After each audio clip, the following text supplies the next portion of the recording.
Hi, my name is Zoe Carter, and I'm going to be talking about my intended career today. I am currently in school at Lenore Community College for my intended career, which is going to be surgical tech.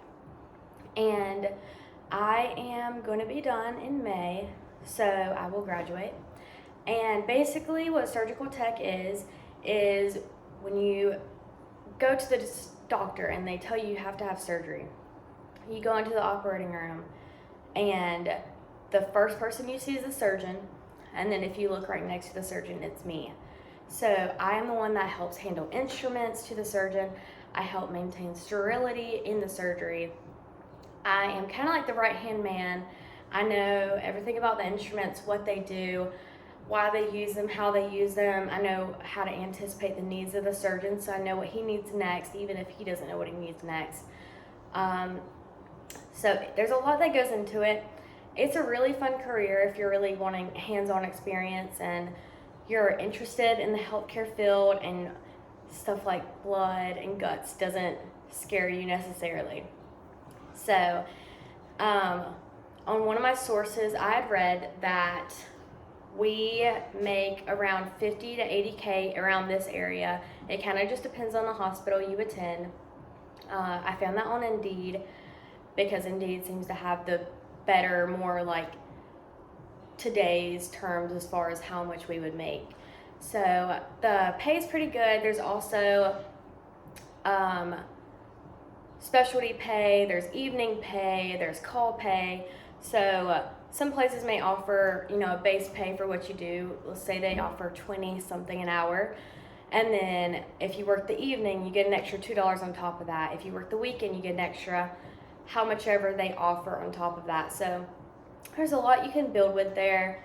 And this kind of healthcare field is one of those that you're always going to find a job, because it's always going to be something that's needed. Someone always needs help being taken care of, going to the hospital, having surgery. Someone always needs that. So this is a good field to go into, and that's kind of what steered me towards it. And then my sister also is actually a surgical tech, and so she kind of involved me in it, kind of taught me a few things before I went in, which made me really understand it and want to go into it and learn more. So my next source that I would like to use is for the Mayo Clinic. And in the site that I found, the Mayo Clinic states a lot about sterility, and a lot of people don't know much about that.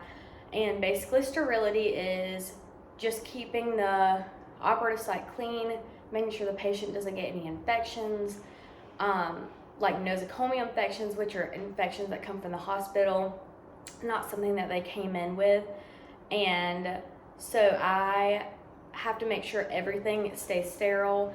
You only touch stuff if you're sterile, and which means you have on a gown and gloves, and you have to put those on a certain way to make sure that you're not touching anything with your hands, because your hands and your skin have bacteria on it called Staphylococcus aureus, and basically the bacteria is fine on your skin until it breaks and can get deep in your wounds, and that's where it causes problems. So we could give off our skin bacteria to this patient, and then this patient becomes even sicker than they were when they came in, which just causes more issues than what it's worth.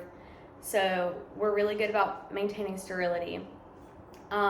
One thing I found on the Mayo Clinic, which I already did know, but it's a good thing to know if you want to go into this field, is when you are in there with that patient, you are only sterile from your nipple line to your pubis, and then only from 2 inches above your elbow. So you kind of have to be very careful with the patient and think of them like they're a family member to you, and do what you need to do to take care of that patient to the fullest extent. So my last source I would like to state is from the website AST.org, which is basically the Association for Surgical Techs. And they state that what a surgical tech does is they participate in quality care and quality improvement for our patient. You always put the patient first, which is primum non nocere. That's the term for it. You also have to have a surgical conscience, which means if you do touch something and it's not sterile, you need to tell somebody. It's better to tell someone and get the situation resolved and just put all new stuff out than working with what you already had, knowing you touched it, and then that could cause the patient to get an infection. So that's one big thing that we do. Another thing is we have to remain in our scope of practice, which means obviously there's nurses and surgeons doing different things than us. They have different scopes of practice, and sometimes we like to try to go out of our bubble of, oh, well, I can diagnose what that is, but that's not our job, that is the surgeon's job. Or, oh, I can administer the meds to this patient, and that's a nurse's job compared to us. So another big deal, and this was on the AST website as well, is staying in your scope of practice. Make sure that you're only doing what you know how to do and what you feel comfortable with that you learned in school. So there's a lot that goes into it.